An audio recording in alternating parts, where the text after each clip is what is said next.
Ngunit sa sandaling itinapon niya ang kanyang sarili ng mabilis na kidlat sa mga labi ng tinapay ng Elven, agad siyang nadismaya. Katutubo na binantayan ni Ran ang kanyang hindi mabibaylang tinapay at sa sandaling naramdaman niya ang anumang paggalaw sa kanyang direksyon, agad niyang ibinaba ang kanyang punyal. Akala niya ay may nagtatangkang nakawin ang kanyang tinapay, ngunit walang magnanakaw. Napahinto si Ebyag sa oras para sumisid sa tubig. Si Gal ay may sariling opinyon tungkol sa kasuklam-suklam na tinapay na ito. Labis siyang nag-alinlangan na may gustong magnakaw ng ganoong karimari-marim na bagay. Iminungkahi pa niya na mas mabuting itapon ang tinapay sa tubig at panoorin itong lumutang para masaya. Sa ganoong paraan ito ay makakabuti. Iba ang naisip ni Ran. Ang kanyang Elven bread ay napakasarap at mahal at isang half-wit lang tulad ni Gal ang hindi nakakaintindi ng halaga nito.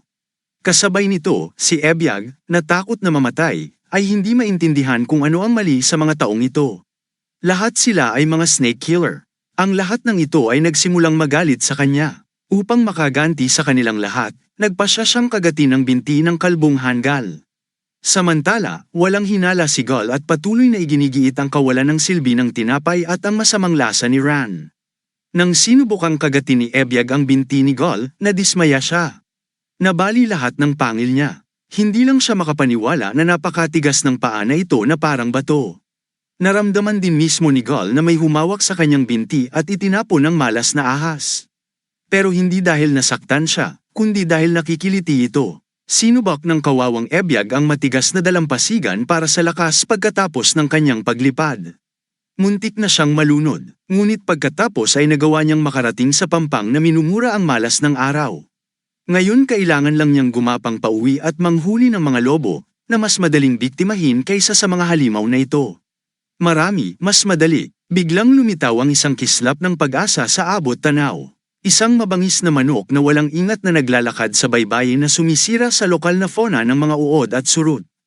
Natuwa lang si Ebyag. Sa wakas, maswerte siya. Naawa ang Diyos sa kanya at pinadalhan siya ng paborito niyang pagkain pagkatapos ng lahat ng kanyang mga kasawian. Natitiyak niya na ang manok na ito ay hindi magkakaroon ng pagkakataon laban sa kanya, at hindi siya magkakaroon ng problema sa pagkain nito. Mabilis na sumugod si Ebyag patungo sa kanyang biktima, at sa kabila ng kanyang naputol na mga pangil, sinugod niya si Lomi na nakabuka ang bibig at puno ng kamandag.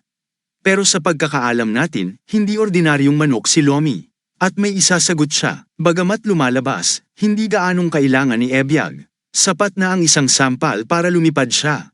Tumalikod na lang si Lomi, hindi man lang pinansin si Ebyag na lumilipad sa malayo. Masyado siyang nakakaawa para sa kanya. Gayunpaman, hindi nito napigilan si Lomi na bumalik kay Ran at hilingin sa kanyang Panginoon na purihin siya dahil nakita niya ang malaking uod. Siyempre, hindi siya ikinagulat ng gayong tagumpay. Ngunit si Ran ay lubos na masaya na malaman na si Lomi ay marunong lumangoy at lubos na ipinagmamalaki siya. Habang si Ebyag ay nakahiga sa isang lugar sa gitna ng kagubatan, tinatapakan at pinahiya kahit ng manok, sa pagtatapos ng araw ay hindi pala siya ang dakila at kakilakilabot na hari ng kagubatan. Nagpasya ang Human Adventurer Party na magsagawa ng maayos na libing para sa 3 babaeng isinakripisyo ng mga duwende. Si Scar, ang magiliw na higanti, ay nagluksa sa pagkawala ng 3 batang babae sa kamay ng mga halimaw. Kinailangan itong hawakan ni Red dahil kailangan nilang iulat ang trahedya sa Guildmaster Franz. Ito ang unang tingin ng rookie sa kung gaano kalupit ang trabaho tungkol sa mga halimaw. Pagkatapos ay nagsimulang maghiwalay ang mga bata sa harap ng mga libingan na kanilang hinukay. Naalala niya ang isang malayong alaala na katulad ng tinitingnan niya ngayon. Naisip niya ang isang taong tumawag sa kanya ng isang mahal na kaibigan. Sa wakas ay nagising siya at napansin na ang natitirang bahagi ng partido ay umaalis na.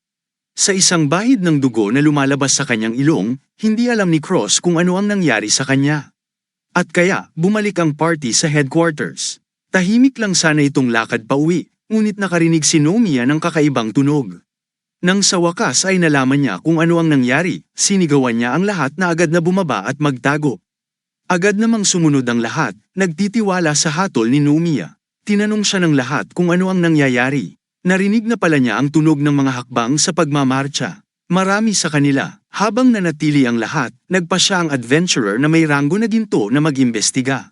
Sa ilalim ng bangin ay may mga demonyo. Nakasuot sila ng kanilang mga war outfits at patungo sa isang direksyon. Dalawang paksayo ng demonyong hukbo ang namamayagpag. Nang makita ang pangkat ng mga halimaw na ito, ang pangunahing alalahanin ay ang posibilidad ng pagsalakay sa bayan ng tao. Ngunit hindi inisip ni Nomiya na iyon ang nangyari dahil ang mga demonyo ay patungo sa hilaga. May malaking bagay na dapat nangyayari batay sa laki ng batalyon. Tinansya ni Red na dapat mayroong 300 demonyo na armado hanggang sa ngipin sa ibaba. Kailangang bawasan ng party ang ingay kung sakaling may mga scout na nakatago sa malapit, ngunit huli na. Nakita na sila ng isang masamang presensya. 3 demonyo na may iba't ibang hugis ang nagsara sa kanilang posisyon, at ang maliit ay gustong humiram ng maskara ni Nomiya. Ginawa ng pangkat ng tao ang maingat na bagay at umatras ng mabilis hanggat kaya nila.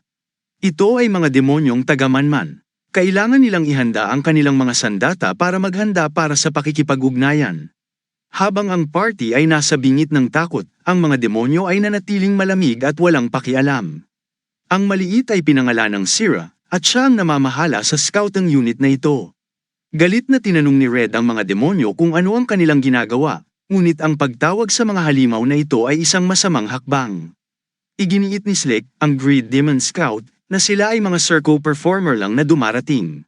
Ngunit ang kasakiman ay magandang tattoo sa kanyang katawan ay isang patay na giveaway.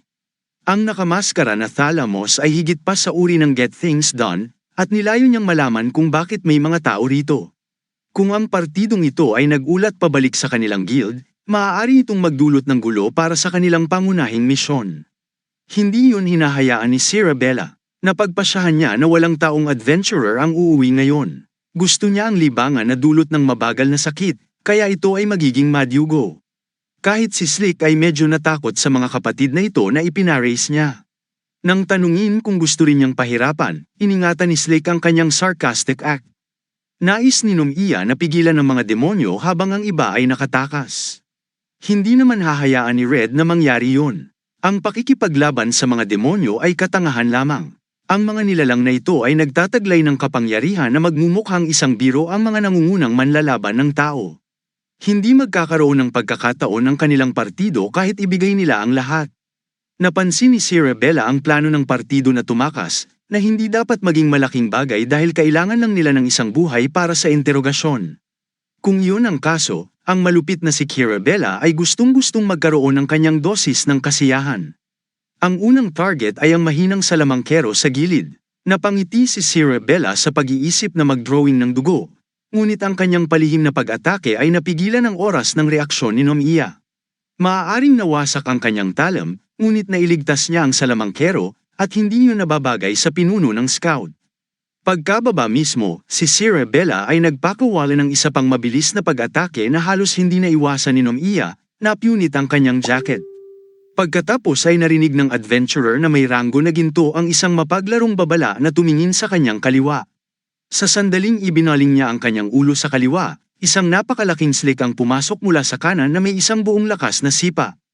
Itinaas ni Nomiya ang kanyang kamay sa oras upang bawasan ang epekto, ngunit ito ay direktang tama pa rin. Isang napakasakit na trick shot na maaaring pulbasan ang mga buto ng ordinaryong tao, pinalipad ni Slick ang pinakamalakas na kaaway na parang ragdoll. Maglaro siyang humingi ng paumanhin para sa nakakalito na murang pagbaril pagkatapos. Nabasag ang maskara ni Nomiya kasama ang kalahati ng kanyang tadyang. Hindi pa tapos ang Slick. Papasok siya dala ang boom. Ginagawa sila ng mga demonyo at ng kanilang napakahusay na pisikal na mga kasangkapan. Binalaan pa niya ang nasugatan na si Nomiya na tumingin sa ibaba habang ang kanyang pag-atake ay nagmumula sa ibaba pataas. Ang Gold Adventurer ay wala nito, kaya nagpasya siyang bunutin ang kanyang baril. Makinis na umatras matapos makita ang sorpresang sandata na ito. Maramihang mga bala ang pinakawalan, at ang ilan ay nagtagumpay sa pagsipol sa demonyo. Tinamaan siya sa hita at ikinagalit ang katotohanang may tinatagong sandata ang tao na para bang hindi siya manloloko. Hindi nagbibiro si Nomiya, kung inilalagay niya ang kanyang buhay sa linya, hindi niya gagawin ito nang walang laban. Pagkatapos ay sinigawan niya si Faye para ibuhos ang fortitude sa kanya. Sinusubukan na ng iba sa party na tumakas pero hindi pa sila nakakalayo. Tumalikod si Faye at mabilis na binigkas ang incantation ng fortitude. Ginamit niya ang kanyang mga tauhan para i-beam ito ng direkta sa kanilang kasama. Ang Fortitude Magic ay nagsimulang palakasin ang kanyang mga pisikal na katangian habang pinapagaling ang kanyang putol na braso. Sa pamamagitan nito, maaari na siyang mag-amok gamit ang kanyang dual pistol wielding style. Ang target niya ay ang scout leader, ang Mad Ulash na Cerebella.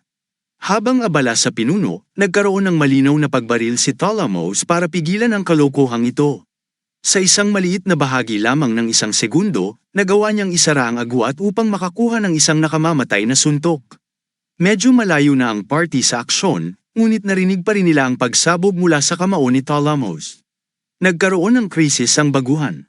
Naisip niya na hindi nila kayang iwan ng ganito si Sir Nomiya. Ngunit malakas pa rin si Nomiya, naiwasan niya ang putok na pumatay, ngunit nasa awa na siya ng 3 malalakas na demonyo.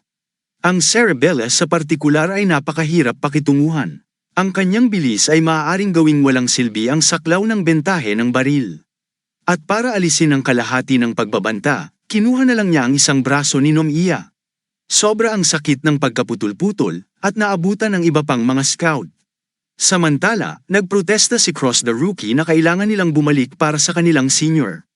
Alam niya na ang pangunahing prioridad nila ay ang ipasa ang ulat na ito sa guild, ngunit hindi niya maisip na iwanan ang isang kasama na mamatay ng mag-isa. Naubos na rin sa wakas ang pasensya ni Red at sinigawan niya ang newbie na tumahimik. Ang pagiging walang muwang na tulad nito ay mapapatay lamang siya. Kung gusto niyang pumunta, maaari siyang pumunta at magpakamatay sa wala. Matigas ang ulo ni Cross, kahit tawagin siyang baliw, gagawin niya yon. Nadismaya si Red pero alam niya kung saan nanggagaling ang bata.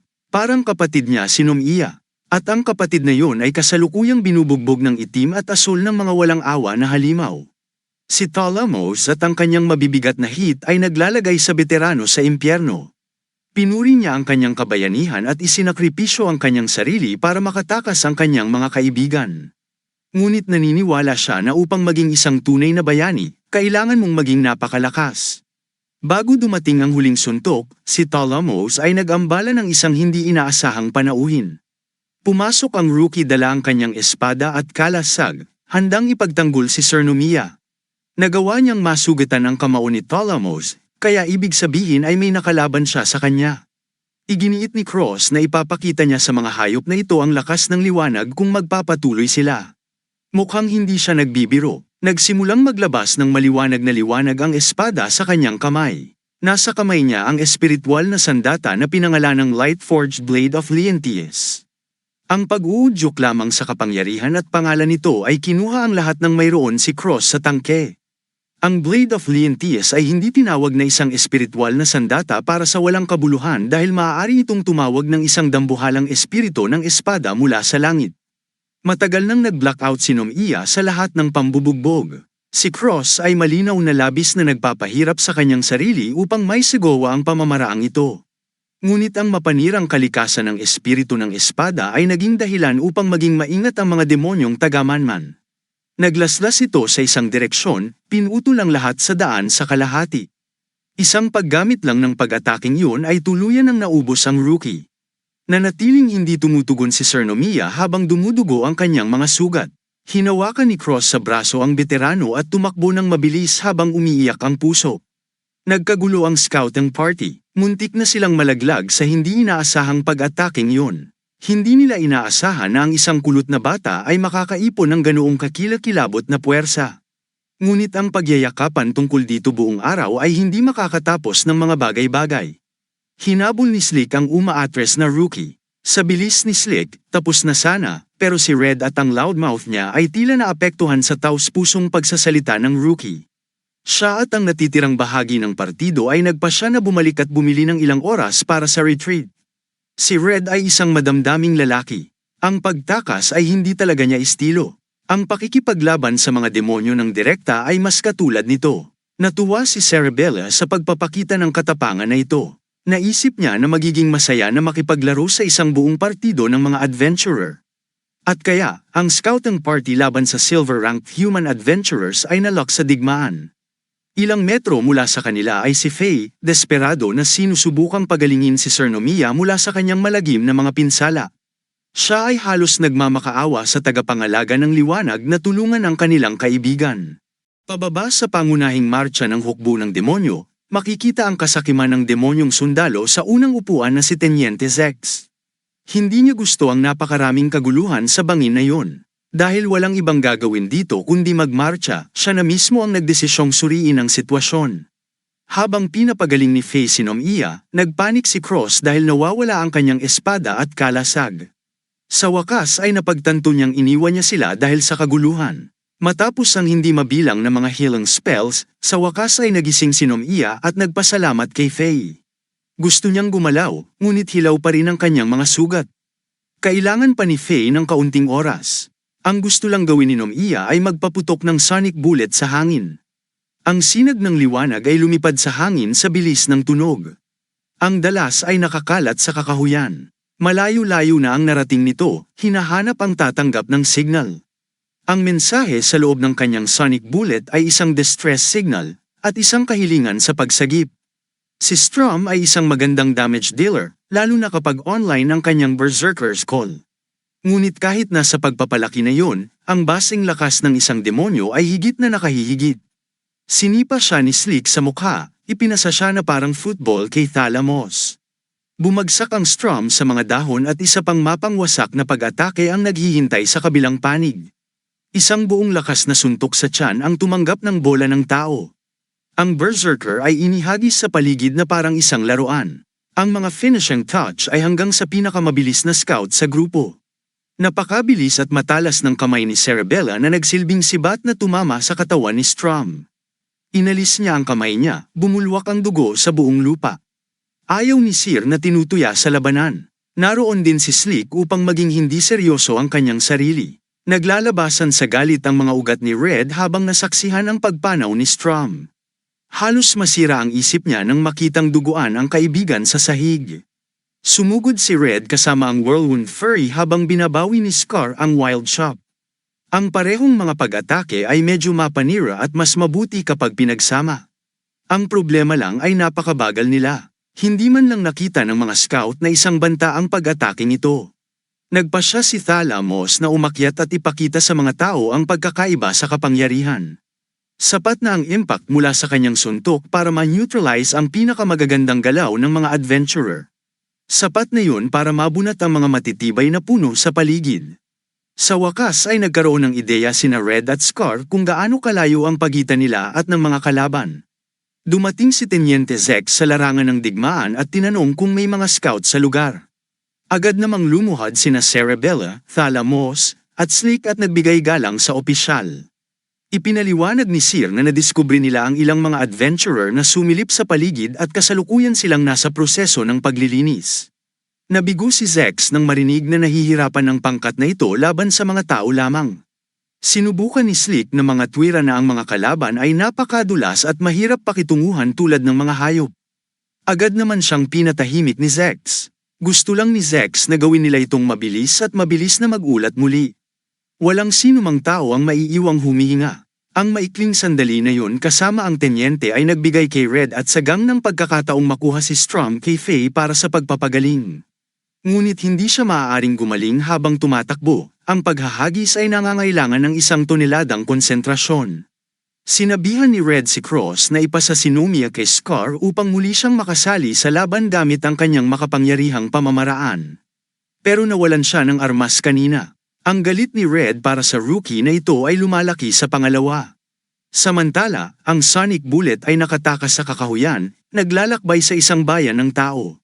Naglakbay ito hanggang sa punong tanggapan ng guild. Nasa loob ang Guildmaster Franz, na ginagawa ang kanyang mundo bilang Guildmaster na hindi alam kung ano ang nangyayari sa kanyang mga tao. Nang dumampi sa kanyang tainga ang bala ng Sonic, nalaman niya kaagad na ito ang senyales ng pagkabalisa ni Nomiya. Maaaring maghintay ang mga papeles. Kailangan siya ng kanyang mga tao na maging isang mandirigma kaysa sa isang Guildmaster. Lumabas siya sa likod ng punong tanggapan at tinawag ang kanyang lumilipad na bundok.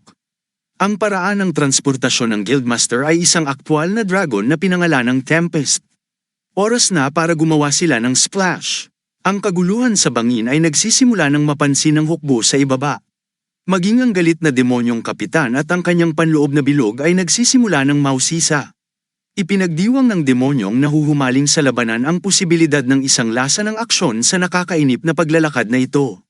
Si Zeke Kenreiki, na kilala rin bilang Butcher, ay pinalaki upang umakyat doon. At alamin kung ano ang tungkol sa kaguluhan. Si Dragor, ang tiyuhin at ikatlong upuan na tinyente ng galit na hukbo ng demonyo, ay walang pakialam. Si Boobies at Butey ang iniisip niya. Si Kalyana, ang first Sith Lieutenant, ay hindi nagustuhan na siya ay kumikilos na parang isang pervert kapag sila ay dapat nakatuon sa digmaan. Sa pag-iisip tungkol sa lugar na kanilang pupuntahan, naalala ni Dragor na nakatagpo siya ng isang pambihirang orc matagal na ang nakalipas. Nais ni Zeke na sumali ang kanyang mga opisyal, ngunit ang isa sa kanila ay masyadong matanda upang mag-aksaya ng enerhiya, at ang isa ay gumagawa ng isang kanta tungkol sa pag-ibig at digmaan. Si Fosh, ang pambubugbog na Buddha at Vice Captain ng galit na hukbo ng demonyo, ay nasiyahan lang sa kaligayahan ng pag-upo ngayon. Si Klaus de Bell, ang santo ng mga himno at second Sith Lieutenant, ay mahilig mag-vibang at kumanta. Mukhang ang Butcher ay dapat panatilihin ang kasiyahan sa kanyang sarili at sa kanyang iba pang mga opisyal. Bago pa siya makaakyat ay tumakbo na si Teniente Zeke sa kasakiman para pigilan siya. Iginiit niya na hindi na kailangang personal na umakyat doon dahil ang mga scout ay nakikipag-ugnayan na sa iilan ng mga taong adventurer. Ayaw ni Zeke na makipag-away sa mga boring na tao. Nalipat na niya ang interes kay Zex. Gusto niya ng spar, ngunit magalang na tumanggi ang abang tenyente. Hindi niya gusto ang usok mula sa Butcher. Tsaka hindi naman siya entertainer. Bumalik sa mga bangin, ang buhay ni Strom ay unti-unting kumikislap sa kawalan. Nasa labas ng kakahuyan si Nomia, ngunit wala pa rin siyang malay sa lahat ng pambubugbog. Nagpupumiglas si Red laban sa Cerebella. Ang baliw na demonyo ay nagmamahal sa bawat segundo nito. Naisip niya na mas masaya makipaglaban kapag ang kalaban ay nasa dulo ng kanilang talino. Gamit lamang ang kanyang kamay bilang isang talam, dahan-dahan niyang pinuputol si Red sa bawat sugat ng laman. Ngayong nasa labas na ang pinuno, si Cross na lang ang natitirang nakatayo na may hiniram na palakol. Nilinggan ni Red ang rookie at sinabihang magpatuloy lang sa pagtakbo. Naputol ang kanyang emosyonal na pananalita nang tumama sa kanya ang malaking katawan ni Talamos. Isang suntok sa bituka ang nag-iwan ng bunganga sa lupa. Nagkagulo ang loob ni Red. Kahit si Slick ay tinawag na halimaw ang higanteng babae. Napakahusay niya kaya hindi nasiyahan si Cerebella sa pagpapahirap sa mga mahihirap na tao. Hindi papahintulutan ni Talamos ang anumang mga aksyon na maaaring ikompromiso ang mga utos ni Zex na tapusin ng malinis ang misyon na ito. Hindi ginamit ni Cross ang pagkakataong makatakas. Kalokohang sumugod ang bata para ipagtanggol si Red. Ang torpe niyang indayog ng palakol ay madaling naiwasan ng batikang manlalaban. Ang rookie ay nanumpa na siya ay patuloy na lalaban hanggat siya ay humihinga. Ang makulit na vow na yun ay nakakuha siya ng suntok sa mukha bilang isang wake-up call. Kung pipilitin niyang lumaban hanggang kamatayan, malugod siyang ihahatid ni Talamos sa impyerno. Ipinagpatuloy niya ang pambubugbog sa rookie na may layuning pumatay. Nakita ni Scar ang kanilang anak na binugbog hanggang mamatay at hindi napigil ang tumakbo para tumulong. Nagbigay si Faye ng cover fire gamit ang kanyang flame spells na nakatarget sa mga may sakit na demonyong ito. Hindi man lang nag-abalang hamarang o umiwas si Talamos, hinampas lang niya ang spell na parang langaw. Ang pagpapakita ng kasanayang yun ay hindi humadlang kay Scar mula sa pagdating at pagindayog. Ang pagkakaiba sa kanilang bilis at pamamaraan ay masyadong malawak. Binasag ng higanteng babae ang kanyang cleaver sa maliliit na piraso. Binigyan niya siya ng isang segundo upang tingnan ang kanyang kamao, ang kahihinatnan ng pakikipag-usap sa maling demonyo. Ang bungo ni Scar ay gumawa ng basag na ingay habang ang matipunong kamay ay nakatanim sa kanyang mukha. Lumipad siya sa hangin, lumalaban sa gravity sa pamamagitan ng matinding pinsala. Tuluyang nabangga si Scar kay Faye. Ang salamangkero ay walang sapat na lakas upang iangat ang kanyang mabigat na katawan at na-trap. Si Scar at ang lahat ay nasa bingit ng kamatayan. Hindi alam ni Faye ang gagawin. Si Slick ay bumulong kay Sierra na ang kanyang kapatid na babae ay maaaring magkaroon ng kanyang oras ng buwan sa kung paano siya walang awa. Binalaan siya ni Sierra na itikom ang kanyang bibig bago siya sumama sa tao sa impyerno. Hinawakan ni Talamos si Faye sa ulo at dahan-daang hinigpitan ang pagkakahawak. Bago pa niya mapisil ang ulo ng salamangkero, dumating ang isa pang pagkagambala. Ang higanteng babae ay sapat na may kasanayan upang makilala na kailangan niyang ipagtanggol laban sa nakakakuryenteng bagong dating na ito. Nabasag ang kanyang maskara, na nagpapakita ng napakarilag na mukha. Agad niyang tinanong kung sino ang bagong dating na ito. Nang maalis na ang alikabok, isang pamilyar na lalaking nakamaskara ang bumungad. Si Inizia Guildmaster Franz Ziegler van Forsberg ay dumating upang iligtas. Hindi siya dumating mag-isa, dinala niya ang kanyang Dragon Mount, Tempest, bilang backup. Ang Guildmaster at ang maalamat na hayop ay handang iligtas ang kanilang mga tao mula sa mga demonyong ito. Ang makita ang maluwalhating pagdating ng Guildmaster ay nagpaluha sa mga mata ni Faye. Iyak siya ng iyak hanggang sa pangit na siyang umiiyak sa sahig. Ibinigay niya ang rundown ng sitwasyon tungkol sa kung paano sila aksidenteng natisod sa isang hukbo ng demonyo at mga scout sa pagbabalik mula sa misyon. Inalok ni Franz ang kamay niya para tulungang tumayo si Faye. Si Tempest ang mag-aalaga sa kanya, at para kay Scar, Cross, Nomia, at sa iba pa, si Franz ang mag-aalaga sa kanila. Tumingin siya sa likod at nakita niya ang walang malay na rookie. Tumingin pa siya at nakita niya si Red na nagpupumilit para sa kanyang buhay at ang naputol na si Nomia. Si Franz ay nagsimulang mag-alab sa galit sa paningin ng kanyang mga tao sa estadong ito. Habang nakapokus para umatake, tinanong niya ang mga demonyo tungkol sa kanilang layunin dito. Ang mga halimaw na ito ay hindi pinahintulutang mag-amok sa loob ng mga protektadong lupain tulad noong unang panahon. Kung sinusubukan nilang makipagdigma muli, ang walang ingat na estado ng Guildmaster ay hindi magiging mapagpatawad. Habang patuloy na tumataas ang antas ng kanyang kapangyarihan, sumumpa siya na babayaran ng mga demonyo ang bawat sugat na natamo. Sa halip na matakot, mukhang natuwa si Slick. Napaatras lang si Talamos. Iyon ay nangangahulugan na ang isang masayang kalaban ay salamat na dumating upang pawiin ang kanilang pagkabagot. Maasahan lamang ni Slick na ang bagong dating na ito ay hindi lamang isa pang pawn dahil mukha siyang kabayo. Sa kabila ng pagharang sa pag-atake, nakaranas pa rin ng malaking pinsala si Talamos. Ang Guildmaster na yon ay ang tunay na pakikitungo. Bago pa niya mabigyan ng babala sina Cerebella at Slick, ang dalawang idiot ay nag-uunahang kumilos. Si Slick ang unang nagsara. Ang kanyang pag-atake sa binti ay madaling naharaang habang hawak ni Franz ang binti ng demonyo. Mahusay niyang minaniobra ang pagkakahawak upang makakuha ng puwang para sa isang ganting atake.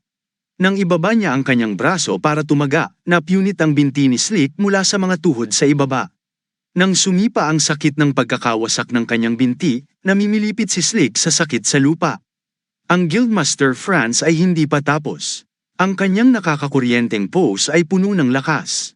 Nang sa wakas ay itinapon niya ang kulog sa kanyang kamao, agad na tumakbo si Talamos na may sariling pag-atake. Puno ng impact ang sagupaan nila sa itaas mismo ng malata na katawan ni Slick. Franz shifted kanyang footwork sa isang barya. Ginamit niya ang kanyang buong katawan laban sa papasok na pag-atake nito upang tanggihan ang espasyo. Sinundan nito ng isang malakas na hampas sa kanyang magandang mukha. Si Talamos, na mukhang invincible monster kanina, ay napakadaling natalo. Pinalipad siya tulad ng ginagawa niya sa party kanina. Ang Guildmaster ng Inizia Guild ay hindi isang taong gusto mong guluhin. Kung gumawa siya ng isang bagay, ginawa niya ito sa lahat ng paraan. Ang pagpapalipad lamang sa kanya ay hindi sapat, gusto niyang pumunta para sa malakas na pagpatay.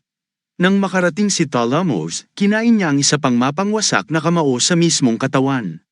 Para siyang bulalakaw na sumisira sa lahat ng kanyang dinadaanan. Gulat na pinagmamasdan ni Faye ang guild leader na sicko mode sa mga demonyong ito.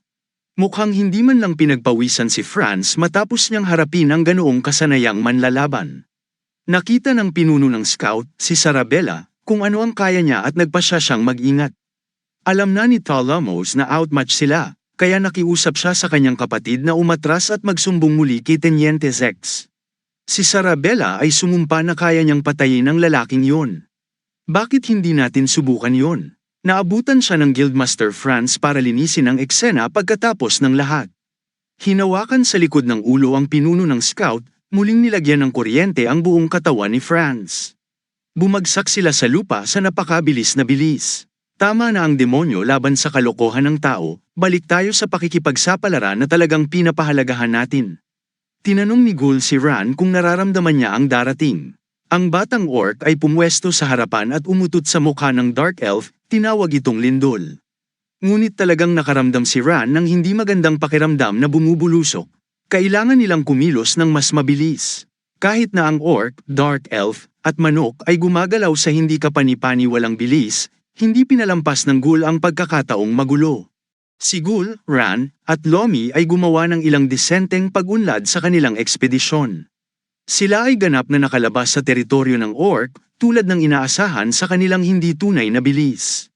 For once, si Ghoul ay talagang sineseryoso ang kanilang misyon na napakahalaga. Ngunit ang batang Orc ay nagugutom at nais na huminto sa merienda upang maghanap ng pagkain.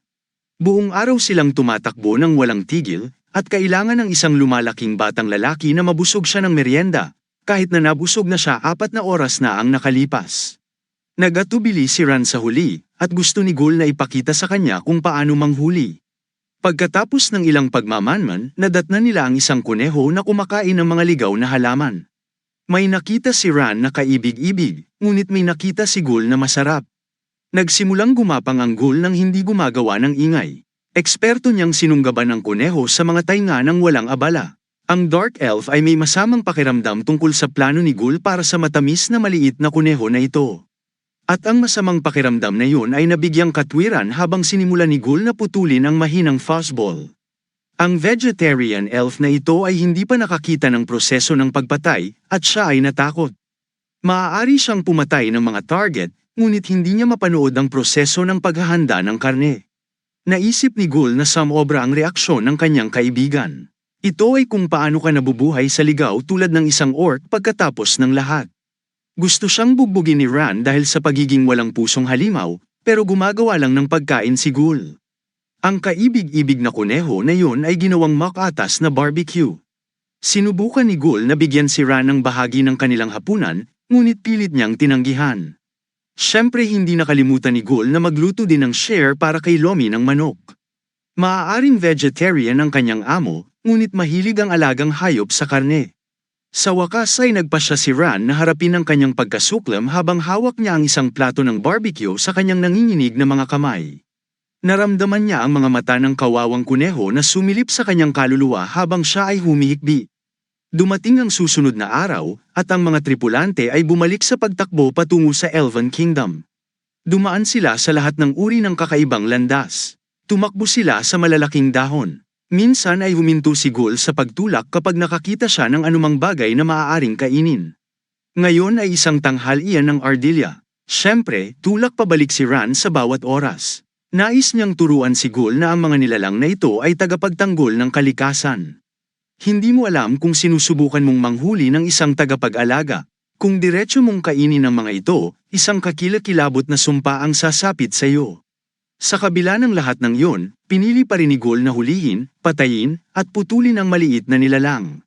Tapos na si Ran. Ang batang ito ay masyadong mahiyain para sa kanya. Sa bawat araw na lumilipas, mas lalong nadudurog ang kanyang isip.